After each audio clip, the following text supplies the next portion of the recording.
Hey guys, this is Łukasz Ganecki from Zolovio, and today I want to show you how you can quickly prototype with JavaScript and Quokka. This is a process that I frequently use in my everyday programming, and I highly recommend trying it out. Okay, so we'll be using Quokka.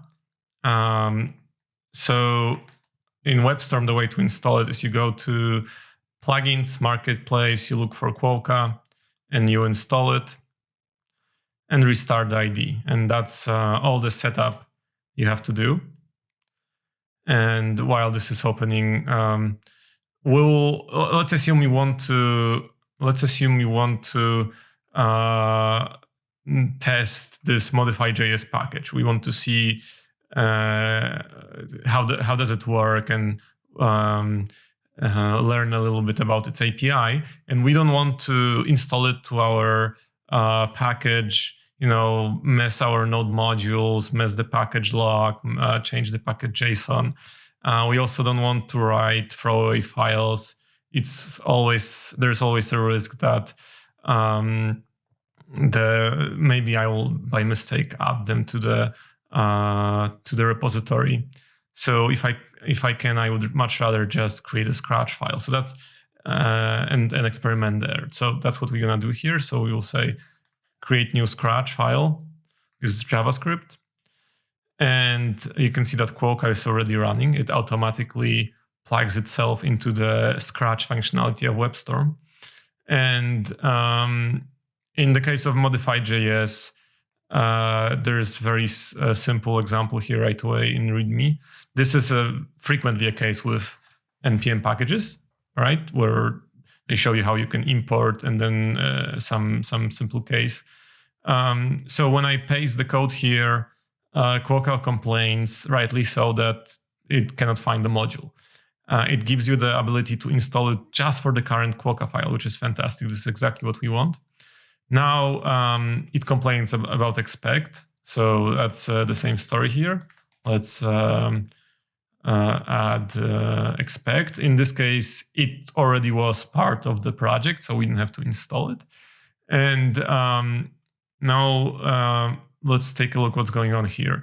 The green dots tell you that Quokka was able to successfully execute those lines without any of those lines throwing. So if I say throw new error here, you can see that let's put it here. You can see that this line was executed properly, but the execution stopped here because of the error. The same thing will happen if if I change something in the code the way that the expectation would fail. So you see that there's a lot of similarities between testing and prototyping like this. But again, this is a throwaway code. You can, you don't have to worry about proper architecture, drying it up, proper names for anything. You are just playing around. Later, pieces of this you could possibly move to a test if you decide, okay, this works great, this is exactly what I need. Let's start using it. Then you start moving things to test, but there's no reason to do this very early.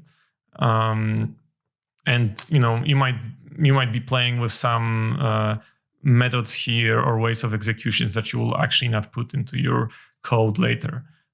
So let's say I want to see how can I use modify to, let's say, increment the ID by 1. So I can say that different updated object equals modify.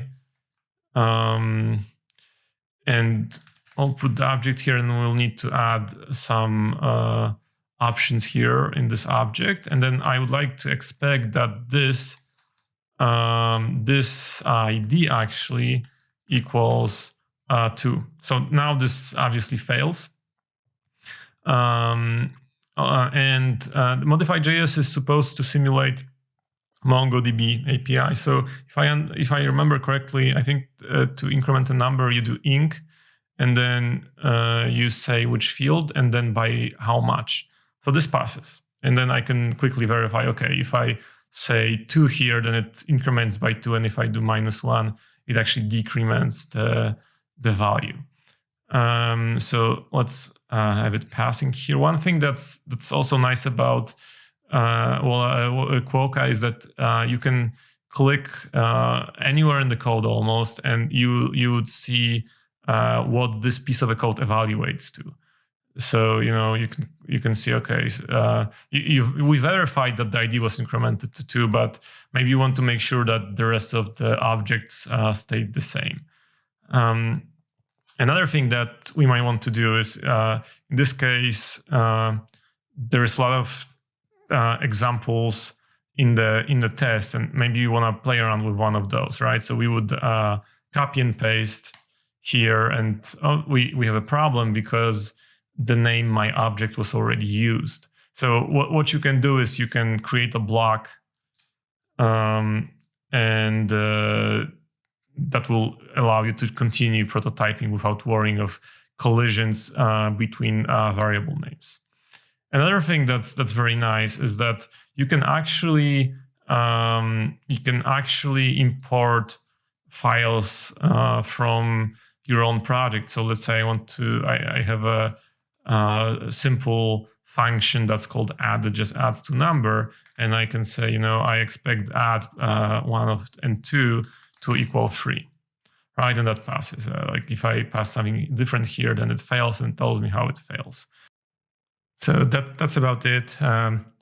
This is a very simple trick that could increase your productivity a lot. I really believe that, because you have very short feedback loop, which, on one hand, it makes you faster right away, but it also helps you get into the flow state, and that can also make you even more productive.